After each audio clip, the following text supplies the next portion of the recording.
11వ ward ప్రజలకి విజ్ఞప్తి కాదండి, చేయవలసింది సేవ. వాళ్ళు చాలా కష్టాల్లో ఉన్నారు. ఒకటని కాదు, చాలా చాలా ప్రాబ్లమ్స్ లో ఉన్నారు. కొంతమందికి రోడ్లు సరిగా లేవు, కొంతమందికి కరెంటు పోల్స్ దగ్గరలో లేవు, పవర్ సప్లై లేదు. కొంచెం 4-5 చినుకులు పడితే మొత్తం వాటర్ అయిపోయి బయటికి రాని పరిస్థితుల్లో కొంతమంది బీరప్ప నగర్ సైడ్ ఉన్నారు. ఇటు ఇంకా కురుమ కమ్యూనిటీ దగ్గర, అక్కడ వాళ్ళ దగ్గర మొత్తం అసలు రోడ్లు నడవడానికే పరిస్థితులు బాలేవు. ఇప్పుడు ఈ 5 years లో వాళ్ళు చేసిన డెవలప్మెంట్ అయితే నేను నడిచి నడిచి చూశాను, తిరిగి తిరిగి చూశాను, ఇంటింటా ప్రచారంలో తిరిగాను.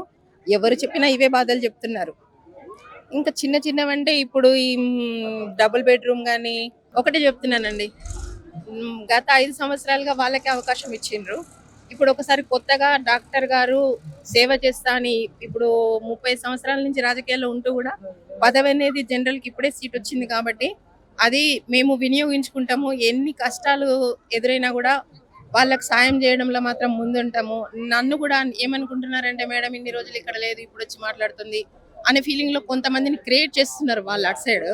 కాకపోతే ఏంటంటే, నేను ఫ్రీగా ఉండటం కోసమే, నా చిన్న పిల్లలు మనవళ్ళు మనవరాళ్ళ కోసం వెళ్ళాను నేను. ఇప్పుడు వాళ్ళు స్కూల్కి వెళ్తున్నారు, నాకు వేరే పని కూడా లేదు, మొత్తం రాజకీయాల్లోనే ఉంటాను. ఏది వచ్చినా నాకే డైరెక్ట్ చెప్పండి, నేను సార్కి చెప్పి, ఎమ్మెల్యే గారికి చెప్పి, మేడంకి చెప్పి ఆ పనులన్నీ చేపిస్తాను అనే హామీ అందరికీ ఇచ్చాను. కాలనీవాసు ఈ 11వ వార్డు ప్రజల కోసం ఎట్లాంటి బాధ్యతలను తీసుకుంటారు? రోడ్స్ వేపిస్తామండి.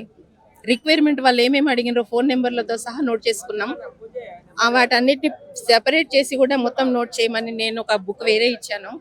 అవన్నీ పెట్టుకుంటాను. ఏదో ఇది ఓట్లు అయిపోగానే ఇంకా అయిపోయిగానే అవ్వడం కాదు. వితిన్ 1 year చేంజెస్ మీరే చూస్తారు, మీరే ఇంటర్వ్యూ తీసుకోండి, నేనే మాట్లాడతాను.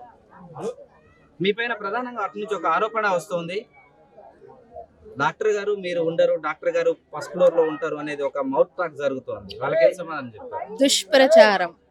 అంటే ఇంకేమీ చెప్పలేక వెతుక్కొని ఒకటి ఏదన్నా ఎత్తి చూపాలి అనుకుంటే అది ఒకటి దొరుకుతుంది. అవైలబుల్ గా ఉండరు. అవైలబుల్ గా ఉండకపోవడం ఏంటంటే, ఉండేదే తోరూరులో నడి సెంటర్ లో, గెస్ట్ హౌస్ ఎదురుగా మా ఇల్లు. ఎప్పుడు పిలిస్తే అప్పుడు అందుబాటులో ఉంటాం.